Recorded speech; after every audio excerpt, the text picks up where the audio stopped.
Hello students, कैसे हैं आप लोग। आई होप सो के अच्छे ही होंगे। एक बार फिर से हम आपके सामने आ गए हैं बच्चों, एक बेहतरीन सेशन लेकर। बच्चों, हमने आपको क्लास 11th की फिजिक्स को सिखाने का पूरी तरीके से कॉन्ट्रैक्ट ले लिया है और उस कॉन्ट्रैक्ट में हम बहुत जल्द अच्छी अच्छी चीज़ें आपको सिखाते जा रहे हैं। हमने आपको बहुत सारी बातें आपको बताई अब तक हमने आपको समझाया कि फिजिक्स कैसे पढ़ें, फिजिक्स में बेसिक मैथमेटिक्स क्या होता है, ये सारी बातें हमने आपको समझाई। इसके अलावा लॉ और मोशन के बारे में, प्रोजेक्टाइल मोशन, सर्कुलर मोशन, इस टाइप की बातें, फ्रिक्शन की बातें, बहुत सारी बातें हमने आपको सिखाई। बच्चों, इसी कैटेगरी में आज हमारा एक बेहतरीन टॉपिक स्टार्ट होने वाला है। चैप्टर है वर्क पावर एनर्जी। आज हम उसमें वर्क के बारे में सारी इंपॉर्टेंट बातों को अच्छे से फील करने वाले हैं, आपको सिखाने वाले हैं कि आखिर में वर्क क्या होता है, कैसे हम इन सारी बातों को फील कर सकते हैं, समझ सकते हैं और बेहतरीन तरीके से अपने एग्जाम में अप्लाई कर सकते हैं।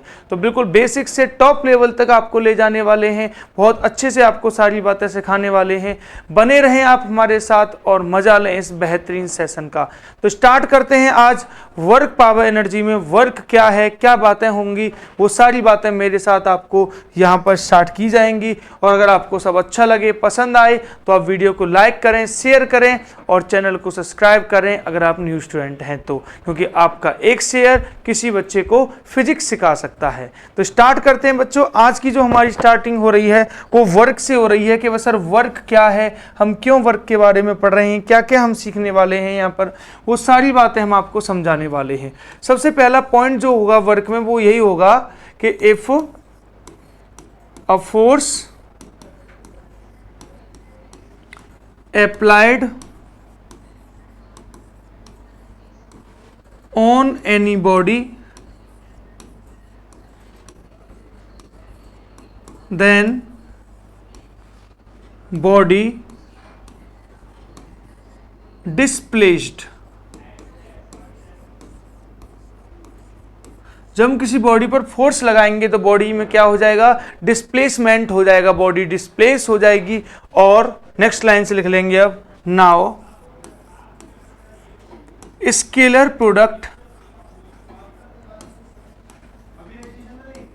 Product of force and displacement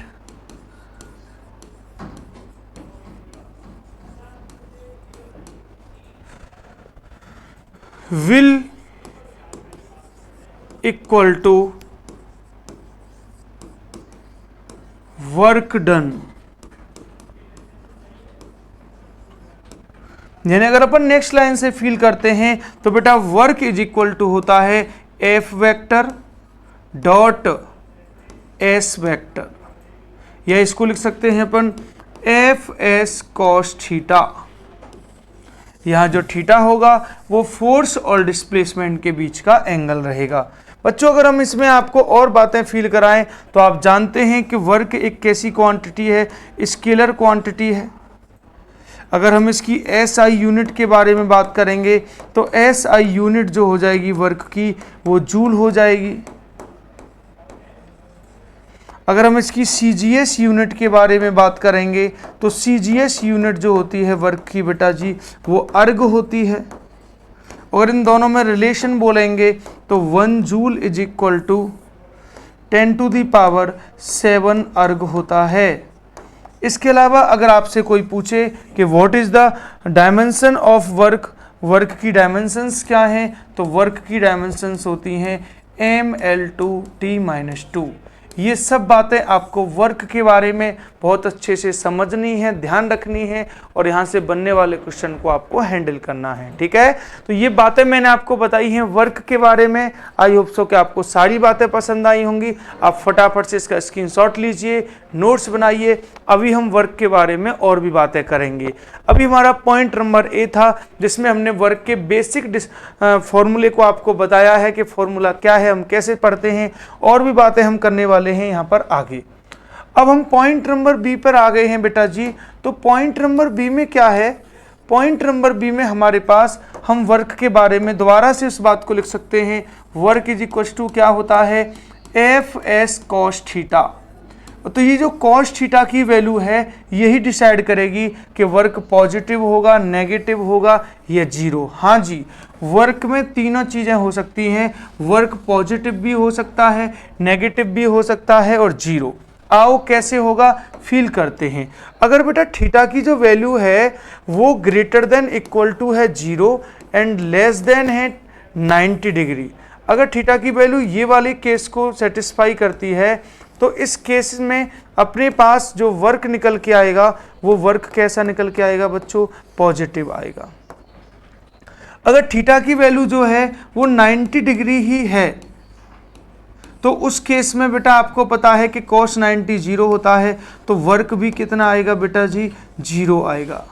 और अगर थीटा की जो वैल्यू है वो 90 डिग्री से ज़्यादा है और 180 डिग्री या उससे कम है तो भैया ये सेकंड क्वाड्रेंट पहुंच जाओगे आप, और सेकंड क्वाड्रेंट में cos नेगेटिव होता है तो वर्क भी कैसा होगा, नेगेटिव। तो आप देख रहे हैं वर्क का नेचर पॉजिटिव, नेगेटिव और जीरो तीनों केसेस में हो सकता है। वो ज़रूरत है तो बस किसकी, वो एंगल की। जो एंगल है किन किन के बीच में एंगल है ये बेटा, ये एंगल है between force and displacement, force and displacement के बीच का एंगल है ये, और इसी के बारे में आपसे बात की जाएंगी। सबसे इंपॉर्टेंट बात तो बच्चों ये है कि कोई भी एक अकेला सिंगल वर्क कभी किस केस में पॉजिटिव हो सकता है, किसी केस में नेगेटिव हो सकता है और किसी केस में जीरो भी हो सकता है। वो डिपेंड करता है कि वहाँ पर फोर्स कैसे अप्लाई किया गया है और उसकी वैल्यू क्या है। देखो वर्क के नेचर के बारे में मैं आपको बहुत सारी बातें आपको बताने वाला हूँ। वर्क का पूरी तरीके से अपन पोस्टमार्टम करने वाले हैं, बस आप बने रहें मेरे साथ इस वीडियो में, ठीक है। तो पॉइंट नंबर बी में मैंने आपको इस बात को समझाया है, फटाफट से स्क्रीनशॉट ले लेंगे पॉज करके। अब हम बढ़ते हैं आगे point number C. Point number C में देखो सीधी सी बात समझो कि नेचर ऑफ वर्क की अगर बात की जाती है आपसे तो इस बात को आप दूसरे तरीके से भी फील करो कि सर वर्क का नेचर पॉजिटिव, नेगेटिव और जीरो किस कंडीशन में होता है। इस बात को बहुत अच्छे से आपको समझने की ज़रूरत है। देखो बेटा, जैसे मान लो आप ऐसे फील करो कि ये जैसे ग्राउंड है, ठीक है जी सर, ये ग्राउंड है। अब क्या है, इस ग्राउंड पर एक ऑब्जेक्ट है सर, जी सर, इस ऑब्जेक्ट है एक ग्राउंड पर ऐसे, और ये ऑब्जेक्ट का जो डिस्प्लेसमेंट हो रहा है वो इस डायरेक्शन में है, मतलब ऑब्जेक्ट इस डायरेक्शन में मोशन कर रहा है। अब ध्यान से समझने वाली बात अब यहाँ से शुरू होती है। एक फोर्स इस पर लग रहा है F1, एक फोर्स लग रहा है इस पर F2, एक फोर्स इस पर लग रहा है बच्चों ऐसे देखो इस तरीके से F3, एक फोर्स इस पर लग रहा है बच्चों ऐसे करके F4। तो आप यहां मुझे ये बताओ कि जो F1 और F2 क्या कर रहे हैं। सर F1 और F2 जो हैं वो देखो वर्क एक ही है, केस एक ही है, लेकिन कॉन्सेप्ट समझो। वर्क बाय, अगर आपसे कोई पूछ रहा है वर्क बाय F1 तो वो क्या होने वाला है। यहां पर कोई आपसे पूछ रहा है वर्क बाय F2 तो बोलो F2 वाला वर्क क्या होने वाला है। यहां पर कोई आपसे पूछ रहा है वर्क बाय F3 तो F3 का वर्क क्या होने वाला है। यहाँ पर कोई आपसे पूछ रहा है वर्क बाय F4 तो F4 का वर्क क्या होने वाला है। हर फोर्स का अपना अलग अलग नेचर का वर्क होगा बेटा, ध्यान से समझो। जो F1 है वो बॉडी का डिस्प्लेसमेंट इधर हो रहा है तो F1 जो है वो वर्क को सपोर्ट कर रहा है, तो वर्क बाय F1 कैसा होगा बच्चों, पॉजिटिव होगा, है ना। जो F2 है वो भी उसी डायरेक्शन में ट्रेवल कर रहा है, मतलब वो भी बॉडी के डिस्प्लेसमेंट को सपोर्ट कर रहा है, तो वर्क बाय F2 भी कैसा होगा, पॉजिटिव होगा। F3 का मुंह ऊपर की ओर है, फोर्स इधर है, और ये बेटा दोनों जो F3 है वो कुछ भी नहीं कर रहा, ना तो वो सपोर्ट कर रहा तो उसकी डायरेक्शन इधर होती, और ना अपोज कर रहा उसकी डायरेक्शन इधर होती, तो ये कुछ नहीं कर रहा है, तो वर्क बाय F3 क्या है, जीरो। वैसे भी आप देखोगे डिस्प्लेसमेंट इधर है, फोर्स इधर है, तो दोनों के बीच में एंगल कितने डिग्री का हो जाएगा, ये 90 डिग्री का, और cos 90 क्या होता है, जीरो। अच्छा, ये जो F4 है ये डिस्प्लेसमेंट इधर हो रहा है, F4 इधर है, मतलब अपोज कर रहा है, तो यहां वर्क कैसा हो जाएगा, नेगेटिव। आपने देखा कि वर्क एक ही है लेकिन उसकी अलग अलग कंडीशंस में अलग अलग तरीके से वहां पर वर्क के बारे में आपसे बातें हो सकती हैं, और ये सारी बातें आपको बहुत अच्छे से ध्यान रखनी है ताकि यहां से बनने वाला क्वेश्चन आपसे 100% बने और आप बहुत अच्छे से सारी चीजों को फील कर जाएं। ठीक है, तो आपने देखा कि नेचर ऑफ वर्क में पॉजिटिव, नेगेटिव और जीरो हर तरीके का वर्क एक ही केस में पॉसिबल है। ठीक है, अब मैं आपको और भी एग्जांपल्स फील कराऊंगा, आप फटाफट स्क्रीनशॉट लेकर इसको फील कर लीजिए और मैं आपको पढ़ाऊंगा पॉइंट नंबर डी में और भी बातें। देखो बेटा, देखो नेचर ऑफ वर्क में आप ऐसे भी समझ सकते हो, जैसे मान लो मैं आपसे बोलूं कि a man is moving up on a mountain और हाइट। कोई मैन जो है वो माउंटेन या हाइट पर ऊपर की ओर मूव कर रहा है, तो अब इस केस में आप बोलो बेटा, अगर ये ऊपर की तरफ जा रहा है तो दो बातें बनेंगी। सबसे पहले आपसे पूछा जाएगा वर्क बाय मैन,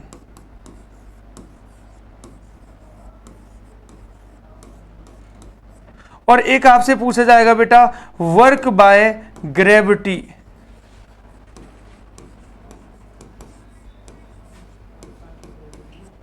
ठीक है, अब इस दोनों केस को आप अच्छे से फील करो।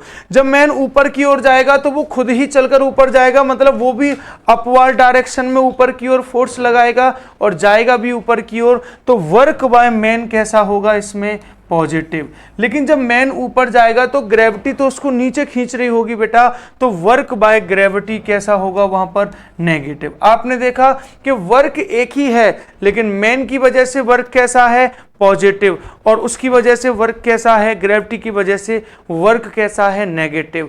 दोनों एक ही केस को रिप्रेजेंट कर रहे थे लेकिन दोनों का जो सिस्टम था वो बिल्कुल अलग था, और ये वाली बात आपको बहुत अच्छे से ध्यान रखनी है ताकि यहां से बनने वाला क्वेश्चन आपसे 100% बने।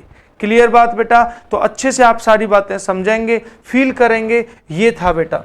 अब देखो यहीं पर अगर मैं आपको फील कराना चाहूं एक और केस, यहां पर केस नंबर ई की बात करते हैं। हम आपको यहां आपको केस ई की बात सिखाते हैं। A man is moving down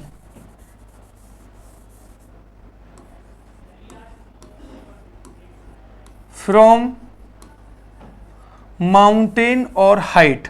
अब जो मैन है वो माउंटेन या हाइट से मूविंग डाउन हो रहा है, मतलब नीचे आ रहा है। तो उस केस में क्या होगा, जब मैन नीचे आएगा तो मैन खुद ही नीचे आ रहा है, लेकिन वहां पर क्या होगा कि ग्रेविटी उसको नीचे की तरफ खींच रही है और मैन भी खुद नीचे आ रहा है, तो वर्क बाय ग्रेविटी तो इस केस में क्या हो जाएगा बच्चों, पॉजिटिव।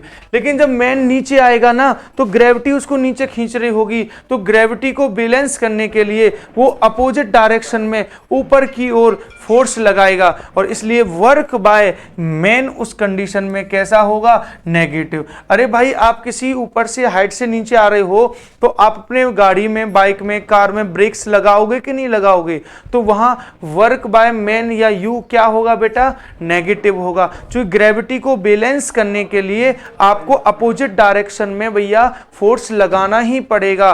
दैट्स वाई आपका वर्क कैसा होगा, नेगेटिव। अब जो उतरते तो ऐसे नहीं हो जाते हैं ऐसे, तो आप समझ रहे हैं ना कि वर्क बाय मैन वहां कैसे होगा, नेगेटिव। और अगर हम बात फील करें यहां पर, अगर ऊपर माउंटेन पर चलेंगे तो ऐसे चलते हैं, तो वहां पर वर्क बाय मैन कैसा होगा बेटा जी, वहां पर आप देख रहे हो वर्क बाय मैन वहां पर पॉजिटिव हो जाएगा। तो ये सारी कंडीशंस आपको बहुत अच्छे से ध्यान रखनी है ताकि यहां से बनने वाला क्वेश्चन आपसे बन जाए। ठीक है, अब देखो अब आगे हम बात करते हैं ई के बाद एफ वाले पॉइंट पर बात करते हैं और फील कराते हैं आपको सारी बातें नेक्स्ट वाले पॉइंट से, और अच्छे से आप लोग सारी बातें समझने की कोशिश करेंगे। A man is falling from height under gravity. अब इसे मैन फॉल कर रहा है, नीचे गिर रहा है, तो इस केस में भी दो बातें बनेंगी बेटा। सबसे पहली बात तो यही है कि वर्क बाय मैन। अब देखो जब मैन फॉल कर रहा है तो भैया फिर वहां पर मैन कुछ नहीं कर रहा, फिर तो जो कर रही है भैया ग्रेविटी कर रही है, तो वर्क बाय ग्रेविटी तो उस केस में कैसा हो जाएगा बेटा जी, वर्क बाय ग्रेविटी तो उस केस में पॉजिटिव हो जाएगा, लेकिन वर्क बाय मैन क्या रहेगा, जीरो। फील करो दो बातें, उतरना और गिरना दोनों में डिफरेंस होता है। जब हम उतरते हैं तो हम ग्रेविटी को बैलेंस करने के लिए अपोजिट डायरेक्शन में फोर्स लगाते हैं, then work by man negative होगा। लेकिन जब हम गिरते हैं फिर तो हम ग्रेविटी के हवाले हो जाते हैं, तो वहां जो करती है ग्रेविटी करती है, अपन कुछ नहीं करते, तो वहां वर्क बाय मैन कैसा रहेगा बच्चों, जीरो रहेगा। आई होप सो कि आप इस बात को समझ पा रहे होंगे। तो बेटा देखा आपने कि नेचर एक ही है, वर्क एक ही है, लेकिन दो डिफरेंट लोगों की वजह से हम बात कर रहे हैं। तो वर्क का जो नेचर है वो किसी की वजह से पॉजिटिव, किसी की वजह से नेगेटिव होगा। क्या आप लोग मेरी इस बात को बहुत अच्छे से समझ पा रहे हैं?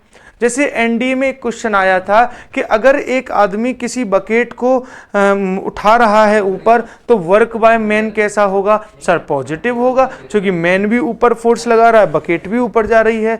लेकिन वर्क बाय ग्रेविटी कैसा होगा उस केस में, नेगेटिव होगा। क्यों? क्योंकि ग्रेविटी नीचे खींच रही है, हम ऊपर की ओर ले जा रहे हैं उसको, तो वर्क बाय ग्रेविटी कैसा होगा, नेगेटिव। क्या बात क्लियर हो रही है? तो ये सब बातें आपको ध्यान रखनी है। इस तरीके के केसेस आपको पूरी तरीके से ध्यान रखने हैं, ताकि यहाँ से बनने वाला क्वेश्चन आपसे भी बने और आप बहुत अच्छे से सारी चीजें सीख जाओ। ठीक है बेटा?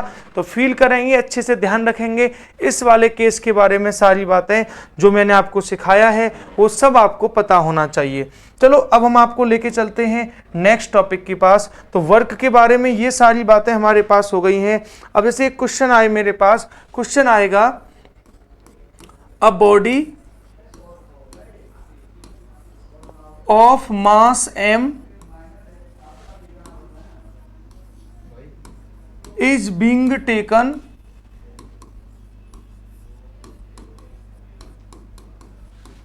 up to h height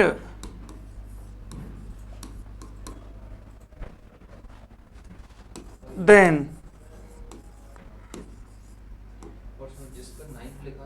find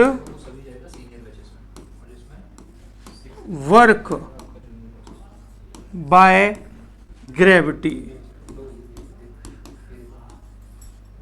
हाँ जी, तो देखो कितना प्यारा क्वेश्चन है कि जैसे भाई वर्क क्या होता है सर, वर्क होता है फोर्स इनटू डिस्प्लेसमेंट। जी सर। अब जब आप ग्रेविटी की बात कर रहे हैं तो फिर ग्रेविटेशनल फोर्स आ जाएगा सर, और ग्रेविटेशनल फोर्स क्या होगा सर, माजी होगा, और डिस्प्लेसमेंट के नाम पर कौन है, हाइट। और वर्क बाय ग्रेविटी पूछ रहा है, तो ग्रेविटी तो उसको नीचे खींचना चाहेगी, तो वर्क बाय ग्रेविटी नेगेटिव होगा, तो कितना हो जाएगा, माइनस में हो जाएगा माजी का हलवा, mgh। यहां माइनस का साइन इस बात को रिप्रेजेंट कर रहा है कि बॉडी ऊपर जा रही है और ग्रेविटी नीचे खींच रही है, मतलब अगेंस्ट द ग्रेविटी वर्क हो रहा है। दैट्स वाई यहां पर माइनस का साइन आया है। क्लियर? तो ये एक जनरल फॉर्मूला है, कभी भी m मास की बॉडी को h हाइट पर ले जाओगे तो वर्क बाय u, अगर आप ले जा रहे हैं तो work by u plus mgh and work by gravity minus mgh। इस टाइप के क्वेश्चंस को बहुत अच्छे से आप लोग फील कर सकते हैं। तो मैंने आपको सारी बातें समझाई वर्क के बारे में, कैसे कैसे बातें होती हैं, और अब हम इनके बिहाफ पर कुछ ऐसे छोटे मोटे अच्छे अच्छे क्वेश्चंस आपको फील कराते हैं, ताकि आपको और अच्छे से मजा आए। ये वाला क्वेश्चन आपकी समझ में आ गया होगा। एक देखो क्वेश्चन ऐसे होता है, जैसे मान लो कि एक हमारे पास ये रॉड है, इस कंडीशन में है ये रॉड, और इस कंडीशन से रॉड को उठाकर हमने चलो मैं इसको नीचे बनाता हूँ थोड़ा सा, और पहले मैं इसके लिए एक सरफेस बना लेता हूँ आपको फील दिलाने के लिए। कंप्लीट फील की गारंटी है जी सर। अब देखो मान लो ये बॉल, ये है रॉड है कोई, और इस तरीके से पड़ी थी इस पर सरफेस पर। अब हमने इस रॉड को ना उठाकर ऐसे करना है और ये रॉड अब ऐसे पहुंच गई है।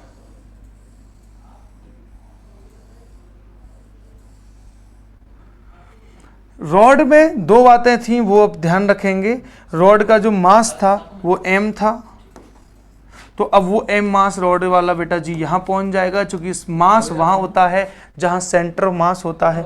मान लो रॉड की लेंथ कितनी थी बच्चों, l थी, तो यहाँ वाली लेंथ कितनी होगी, l/2 होगी।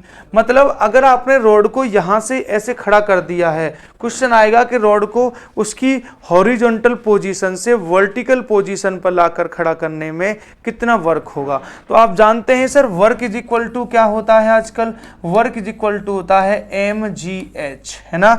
आपने m मास को h हाइट पर पहुंचाया है, लेकिन m तो m सही है, g भी सही है, लेकिन h की जगह कौन आएगा बेटा, l/2 आएगा, क्योंकि आपने जो उसको उठाया है वो यहां से यहां लेके गए हो आप, तो हाइट कितनी है, l/2 है, क्योंकि बेटा आपको मास को उठाना है, रॉड को नहीं। रॉड को उठाना मीन्स रॉड के मास को उठाना, और उसका मास उसके सेंटर ऑफ मास पर होता है जो मिडिल में रहेगा, क्योंकि रॉड पूरी तरीके से यूनिफॉर्म है। तो वर्क क्या हो जाएगा, माझी का लाल अपॉन 2।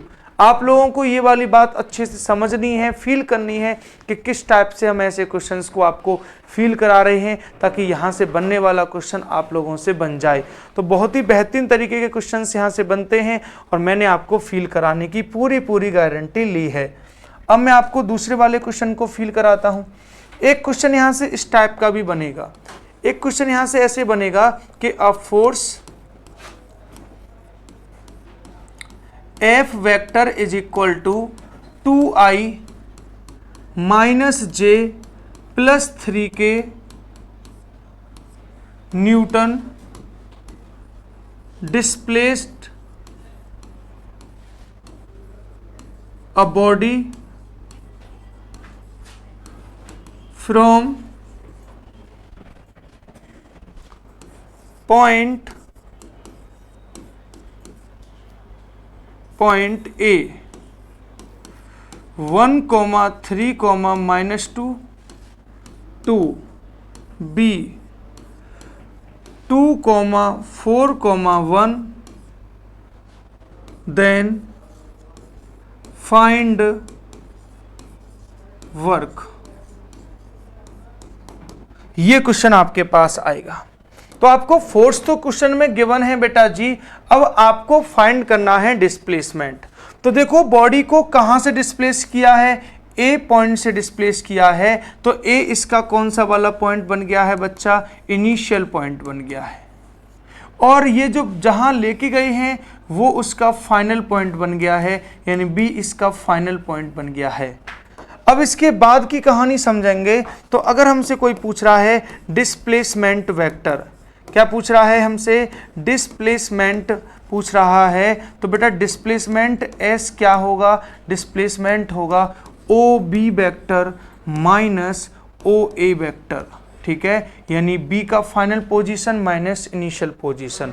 अब देखो बेटा यहां से डिस्प्लेसमेंट वेक्टर अपन फाइंड आउट करेंगे, तो ध्यान से समझो 2 - 1, देखो बेटा समझ पा रहे हो, आपको इसके पोजीशन वेक्टर में से इसके पोजीशन वेक्टर को माइनस करना है, बिकॉज डिस्प्लेसमेंट क्या होता है, द डिफरेंस बिटवीन पोजीशंस, और जब डिस्प्लेसमेंट का वेक्टर निकालेंगे तो वो डिफरेंट बिटवीन पोजीशन वेक्टर हो जाएगा। तो बेटा जी यहाँ कितना है 2 - 1 करोगे तो 1 बचेगा, और 1 यहाँ पर क्या हो जाएगा फिर आई कैप, 4 - 3 करोगे तो भी 1 बचेगा, तो ये हो जाएगा प्लस में जे कैप, और 1 - 2 करोगे तो माइनस माइनस प्लस का 2 हो जाएगा, मीन्स 3k कैप हो जाएगा। फर्स्ट वाले में एक्स एक्सिस पर आई कैप, वाई एक्सिस पर जे कैप, और जेड एक्सिस पर के कैप की बात करते हैं अपन।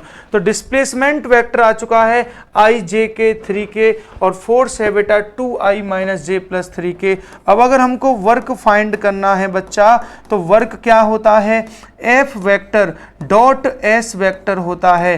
बेटा जी यहाँ से सॉल्व कराने की टेक्निक को फॉलो कीजिए। यहाँ 2i है, यहाँ i है, i वालों का i से बड़ा सिंपल है डॉट प्रोडक्ट करना बेटा, स्केलर प्रोडक्ट करना बड़ा सिंपल है। i वालों का i से मल्टीप्लाई करो, j वालों का j से मल्टीप्लाई करो, k वालों का k से मल्टीप्लाई करो। तो यहाँ पर कौन है 2, यहाँ है 1, तो 2 1 जा 2 होता है आजकल। यहाँ माइनस का 1 है, प्लस का 1 है, तो माइनस का 1 हो जाएगा, प्लस का 3, प्लस का 3, प्लस का 9 हो जाएगा। बेटा यहाँ से सॉल्व होकर आंसर 10 जूल हो जाएगा और ये क्वेश्चन इस तरीके से सॉल्व हो जाएगा। आई होप सो के सब बच्चों को ये समझ में आया होगा। इस तरीके से इसमें डिस्प्लेसमेंट मैंने कैसे फाइंड किया था, final position vector minus initial position vector, ये सबसे ज़्यादा इम्पोर्टेंट और समझने वाली बात थी आपके लिए, और आपने इस बात को बहुत अच्छे से समझा, फील किया, बहुत सुंदर। आप इसको पॉज लेकर स्क्रीनशॉट ले लीजिए खींच मेरी फोटो वाले गाने से। अब हम बात कराते हैं आपको आगे। अब हम आपको आगे फील कराते हैं वर्क के बारे में। हमने बहुत अच्छी बातें बताई।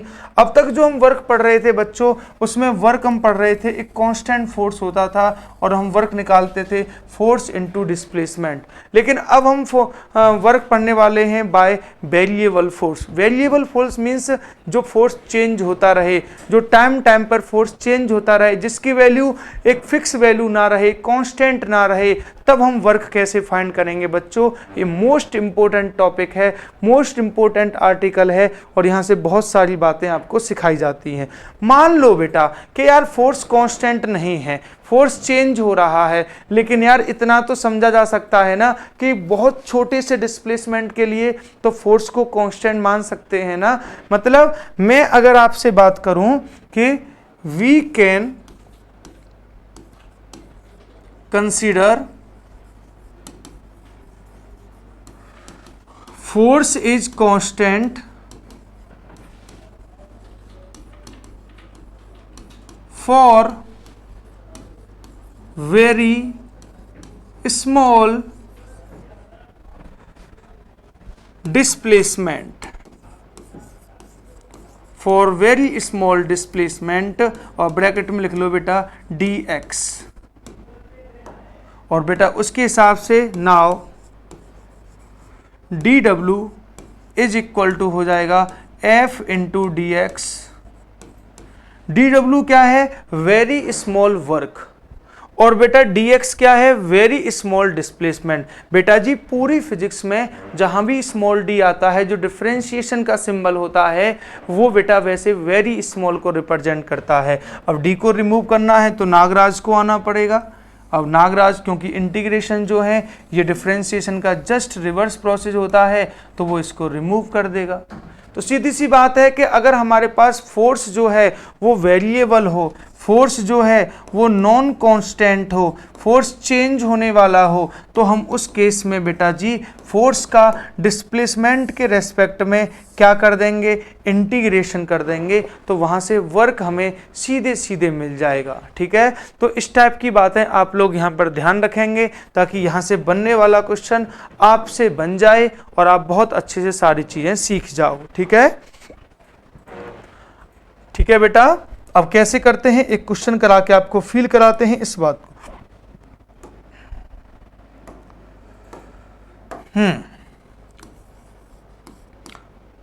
If force on a body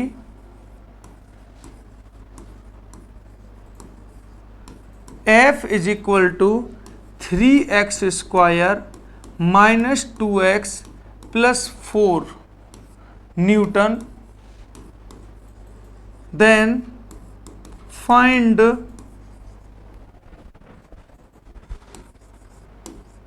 work done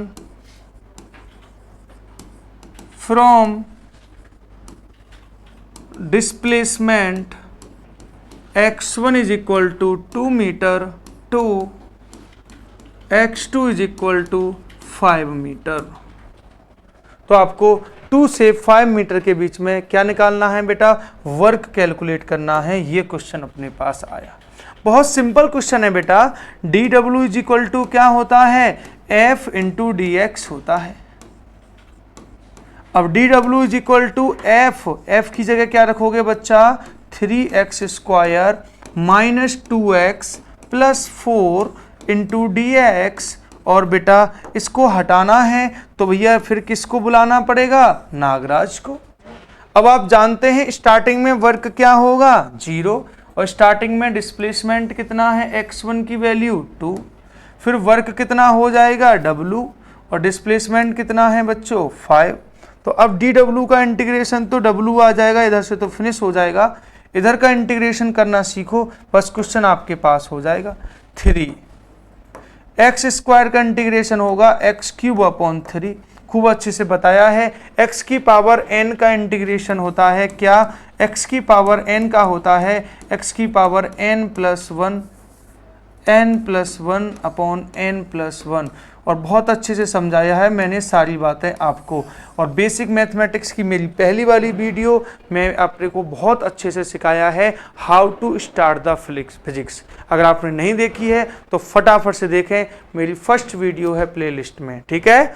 अब देखो साथ में माइनस का 2 इंटू x की पावर 1 है ना, तो इसकी करेंगे 1+1/1+1, और प्लस में 4 का क्या हो जाएगा 4x। लिमिट कहाँ है, 2 से 5 है। अब देखो 3 से 3 कट जाएगा, 2 से 2 कट जाएगा, बस अब पहले अपर लिमिट पुट करोगे, फिर माइनस लगाकर लोअर लिमिट पुट कर लोगे, और वहां से आंसर अपने पास आ जाएगा। जैसे अपर लिमिट पुट करेंगे तो क्या आएगा, 5 की पावर 3 माइनस 5 का square plus 4 into 5 minus lower limit put करवाओ बेटा, क्या आएगा फिर 2 की पावर 3 माइनस 2 का स्क्वायर प्लस 4 इंटू 2, और ये अब लोअर लिमिट हो गई। इसको सॉल्व कर लेना यहाँ से अपर लिमिट और लोअर लिमिट को, बस इसके बाद आपका आंसर आ जाएगा। तो इस टाइप के क्वेश्चंस को ऐसे हम इजीली हैंडल कर सकते हैं। आप लोग ध्यान दीजिए, अच्छे से फील कीजिए सारी बातें, ठीक है। ये है वर्क बाय कैसा फोर्स, वेरिएबल फोर्स। जो फोर्स टाइम के रेस्पेक्ट में या डिस्प्लेसमेंट के रेस्पेक्ट में वेरी करेगा, चेंज होता रहेगा, उस फोर्स का अगर वर्क अपन को फाइंड करना है तो हम सीधे सीधे क्या कर देंगे, उसका इंटीग्रेशन कर देंगे, और वहां से सीधे सीधे वर्क अपन को मिल जाएगा। क्लियर। अब हम बात करते हैं आपके सामने कुछ और बेस्ट क्वेश्चंस को फील कराने के लिए आपके साथ ये आ गए हैं हम इस क्वेश्चन पर। क्वेश्चन को फील करेंगे हम सभी लोग। बोला है a bicyclist comes to skidding stop in 10 metre, मतलब एक साइकिल वाला जो है वो फिसल कर 10 मीटर डिस्टेंस में रेस्ट में आ जाता है। During this process the force on the bicycle due to road is 200 newton and it is directly oppose the motion. Force जो है वो मोशन को अपोज कर रहा है। तो देखो बेटा यहाँ पर अगर हम आपको बोलें कि डिस्प्लेसमेंट कितना हुआ है, तो sir displacement s is equal to है 10 मीटर, और जो फोर्स है F इज इक्वल टू वो कितना है बच्चों 200 न्यूटन है। फोर्स अपोज कर रहा है तो थीटा की जो वैल्यू होगी वो 180 डिग्री हो जाएगी, फोर्स और डिस्प्लेसमेंट के बीच का एंगल। अब आपसे पूछा है वर्क कितना होगा, तो sir work is equal to क्या होता है, वर्क होता है Fs cos theta. cos theta की जगह 180 डिग्री हो जाएगा, F की जगह 200 हो जाएगा, S की जगह 10 हो जाएगा, और cos 180 की वैल्यू -1 हो जाएगी। तो ये माइनस में 2000 जूल इसका बेस्ट आंसर आ जाएगा, और ये क्वेश्चन आसानी से हैंडल हो जाएगा। इस क्वेश्चन को बहुत अच्छे से आप लोग फील कर सकते हैं, और ये सारी चीज़ें आपको समझ आ गई होंगी, ठीक है। तो बेसिक सा क्वेश्चन था, देखने में आपको भले डरावना लग सकता है, बस कोई भी क्वेश्चन हो यार, उसकी जैसे कहते हैं ना डॉक्टर के पास अपन जाते हैं तो डॉक्टर उस चीज़ को, जो स्पेशलिस्ट डॉक्टर होता है वो उस चीज़ को देख लेता है कि इसकी गलती क्या है, इसकी प्रॉब्लम क्या है, फिर उसकी सटीक दवाई देता है। वैसे ही टीचर आपको वही चीज़ें सिखाएंगे जो सीधे सीधे आपके क्वेश्चन को अटैक करे और वहां से क्लियर कर दे, चाहे कितना भी हार्ड क्वेश्चन क्यों ना हो। टीचर वो हैं जो अच्छे को, हार्ड को सिंपल बना के आपके सामने पेश करे, समझे, बड़ी से बड़ी प्रॉब्लम को इजी वे में आपको डिलीवर करे और आपको फील दिलाए। क्लियर? तो भैया अगर आपको अच्छा लग रहा है तो वीडियो को लाइक शेयर करके ही जाना और अपने फ्रेंड सर्कल में फैला दो यार। तुम्हारी वजह से कोई बच्चा अगर फिजिक्स सीख जाएगा तो इससे बढ़िया तुम्हारे लिए क्या हो जाएगा बताइए? तुम्हारा क्या घटेगा? कुछ नहीं, कोई बच्चा फिजिक्स सीख जाएगा आपकी वजह से, है ना। तो आप लोग इस बात को समझा दो ना सभी बच्चों को इस बात को समझाओ। ये एंगल थीटा है तो आपको उस थीटा की वैल्यू ही पूछी है, एंगल थीटा है, थीटा की वैल्यू आपसे पूछी है। आओ क्वेश्चन फिल कराते हैं। फोर्स दे रखा है 50 न्यूटन का, तो F इज इक्वल टू है सर 50 न्यूटन। जी सर, उसके बाद की कहानी तो बोलो। और बेटा एंगल थीटा है, 150 का जूल का वर्क है, तो भैया वर्क दे रखा है अपने को W इज टू 150 जूल, और डिस्प्लेसमेंट भी दे रखा है अपन को बेटा 3 मीटर। थीटा पूछा है, कैसे निकालेंगे? वर्क इज इक्वल टू होता है F(s) cos थीटा। F की जगह, वर्क की जगह है 150, और बेटा ये हो जाएगा F की जगह 50, S की जगह 3 और cos थीटा। बेटा यहाँ से सॉल्व करोगे तो cos थीटा की जो वैल्यू आएगी ये पूरा कट जाएगा, इससे cos थीटा की वैल्यू आएगी 1, और cos थीटा की वैल्यू 1 तब होती है जब थीटा कितने डिग्री होता है? 0 डिग्री होता है। तो क्वेश्चन कितने आसान तरीके से हमने सॉल्व किया, डायरेक्ट हम वैल्यू पुट किए और आंसर आया हमारे पास। हर टाइप का वेरिएशन हम आपको फील कराएंगे, इजी टू हार्ड लेवल। कभी भी क्वेश्चन आप खुद से ट्राई करें बच्चा, मैं आपको एक बहुत अच्छी बात बताता हूं, हमेशा इजी से स्टार्ट करें। ऐसा नहीं डायरेक्ट हम सीधे सीधे IIT JEE एडवांस के क्वेश्चन लगाने लग जाते हैं, फिर फील नहीं आता, फिर खत्म। ऐसे नहीं बात होती। कभी भी बेटा बेस से स्टार्ट कीजिए, पहले इजी क्वेश्चन कीजिए, फिर मॉडरेट, तब हाई लेवल पर पहुंचिए। आप 100% हर क्वेश्चन सॉल्व कर पाएंगे। और सबसे पहले जो टीचर आपको पढ़ा रहे हैं क्लास में और हम जैसे ये सिखा रहे हैं, तो इन क्वेश्चंस को अपने से फिर से एनालाइज कीजिए, तब जाके अच्छी सी बात आपके सामने हो पाएंगी। समझ पा रहे हैं आप लोग? इस बात को फोकस कीजिए। नेक्स्ट क्वेश्चन अपने पास देखो ये आ गया है, अच्छे से फील करेंगे इस क्वेश्चन को भी। Uniform chain of length L। देखो ये क्वेश्चन क्या है, मैं आपको फील कराता हूं कि ये जैसे कोई टेबल है और इस टेबल पर एक चेन पड़ी हुई है, ऐसे चेन यूनिफॉर्म थिकनेस की है, मतलब इसकी हर जगह थिकनेस क्या है? सेम है, और इसकी लेंथ टोटल क्या है? L है। अब क्या है, इस चेन का जो यहाँ पार्ट सस्पेंडेड है, हैंग हो रखा है, वो nth पार्ट हैंग हो रखा है, मतलब इसकी यहाँ से यहाँ तक जो टोटल लेंथ है वो कितनी है? L/n है। ये वाली लेंथ है L/n। अब इसके बाद की कहानी समझो बेटा, हमें क्या करना है? यहाँ से फोर्स लगाना है इसको और इस चेन को ऊपर खींचना है। देखो बेटा, जो सस्पेंडेड पार्ट है उसका मास कहाँ होगा? उसका मास सर यहाँ होगा, बीच में m' मास होगा उसका। और बेटा ये फिर ये यहाँ से यहीं तक तो ले जाना है इसको, ये कितना हो जाएगा? L/2n हो जाएगा। बेटा L/n पूरा था तो उसका आधा सस्पेंडेड पार्ट L/2n हो जाएगा ना। मतलब इस जो m' मास है, मुझको यहाँ से उठाकर पॉइंट A से उठाकर इसको कहाँ टपकाना है? पॉइंट B पर ले जाना है। तो भैया सीधी सी बात है कि मुझे क्या करना है? वर्क का मतलब है कि m' जो मास है, m' mass is taken up to height कितनी है? L/2n, ये है। अब इसी बात को फील कराते हैं आपको, अच्छे से ध्यान से समझोगे। मास ऑफ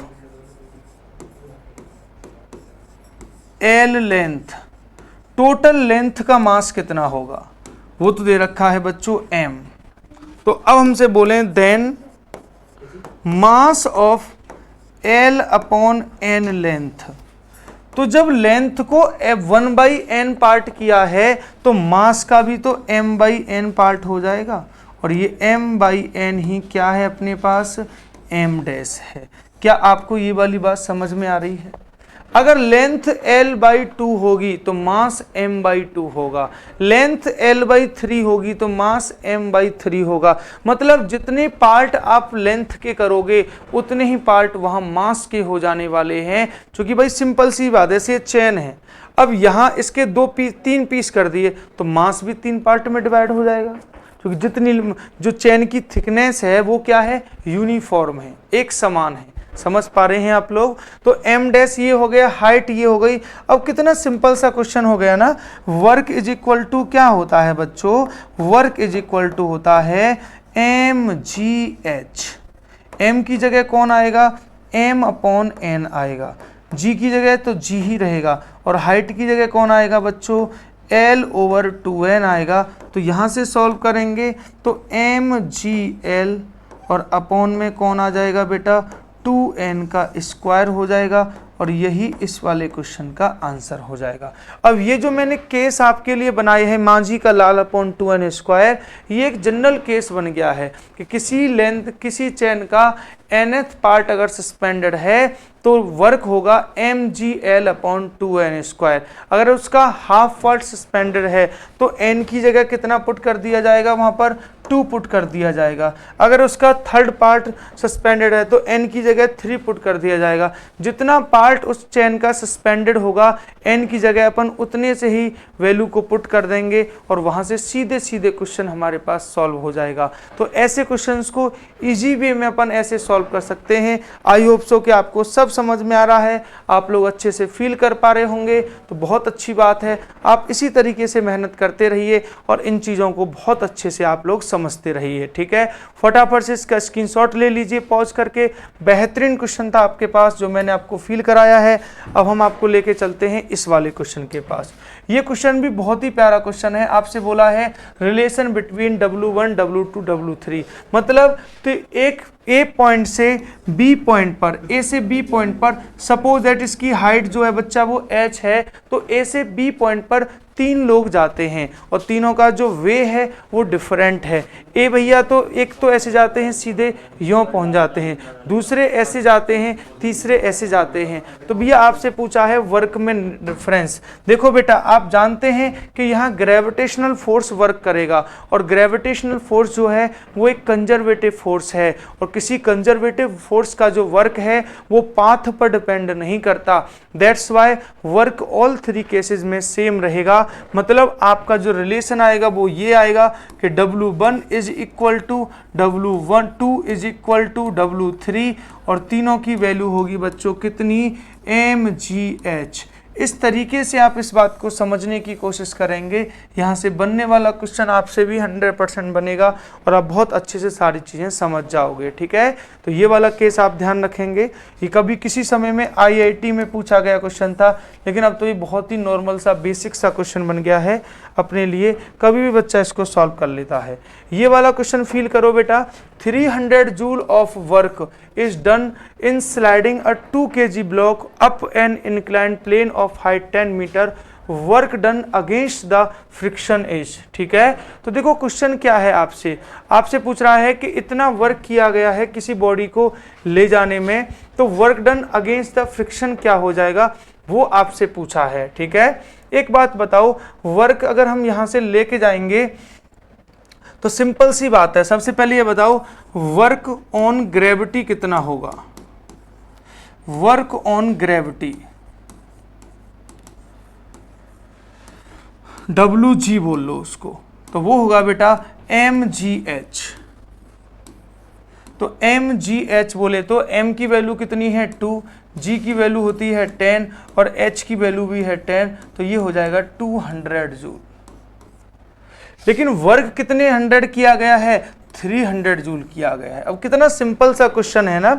जैसे मान लो ये अपने पास कोई इंक्लाइंड प्लेन है और आप m मास की बॉडी को जो है वो यहाँ से ले गई हो बेटा जी, कहाँ ले जा रही हो? ऊपर ले जाते हो, टॉप पर ले गई हो यहाँ पर। तो अब ये बताओ कि इस पर पीछे कौन कौन लगेंगे? इसको ग्रेविटी भी नीचे खींच रही होगी और इस पर फ्रिक्शन भी वर्क कर रहा होगा। तो ग्रेविटी का वर्क तो कितना हो जाएगा वो तो दे रखा है, हमने निकाल लिया 200 जूल। अब आप यहां से सिंपल सा लफ्ज समझो कि भाई टोटल वर्क क्या होगा। टोटल वर्क जो होगा वो इक्वल होगा कौन सा? वर्क ऑन ग्रेविटी, और साथ ही साथ बेटा और कौन पर वर्क करना पड़ेगा? Plus work on friction. कितना सिंपल इसे रब ने बनाया है, देख पा रहे हो आप लोग यहाँ पर। तो भैया वर्क ऑन ग्रेविटी कितना, टोटल वर्क कितना है? 300।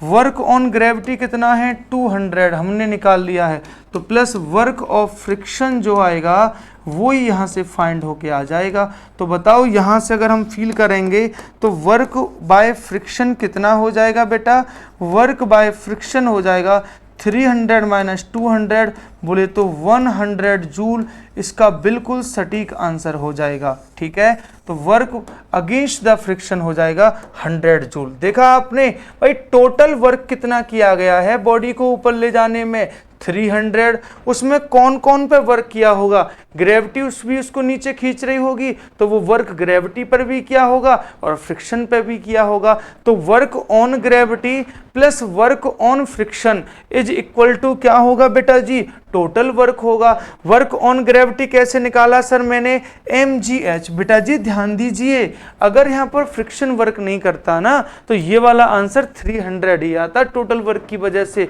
लेकिन हाँ यहाँ फ्रिक्शन के अगेंस्ट भी वर्क करना होगा, दैट्स वाई वर्क जो है वो ज्यादा आया है। आपको फील आया होगा पूरा क्वेश्चन अच्छे से। तो इस टाइप के वेरिएशन यहाँ से बनते हैं, बहुत अच्छे से ऐसे क्वेश्चंस को अपन क्लियर कर सकते हैं। बहुत अच्छे से हम आपको सारी बातें समझाने की कोशिश कर रहे हैं। आई होप सो कि आप समझ रहे होंगे और सारी बातों को फील कर रहे होंगे। अब नेक्स्ट क्वेश्चन के लिए अब हम बात करते हैं। तो ये सारी बातें हमने आपको आज सिखाई हैं यहाँ पर। तो बेटा वर्क के बारे में जितनी बातें मैंने आपको समझाई, आई होप सो कि आपको सब समझ में आया होगा, अच्छे से सारी चीज़ें क्लियर हुई होंगी। अब इसके बाद जो हमारा नेक्स्ट पार्ट आता है वो आता है बच्चों एनर्जी का। वर्क के बारे में हमने इस क्लास में आपको सारी बातें फील कराई हैं। अब हम आपको नेक्स्ट क्लास में समझाएंगे एनर्जी क्या होती है। इस टॉपिक के इस चैप्टर के 3 पार्ट हैं। इस चैप्टर के 3 पार्ट हैं बच्चा, वर्क, एनर्जी एंड पावर। तो भैया वर्क को आज हमने डिटेल में आपके सामने एक्सप्लेन किया है, क्वेश्चंस भी सॉल्व कराए हैं। नेक्स्ट क्लास में हम एनर्जी को फिर पावर को भी आपको एक्सप्लेन कराएंगे।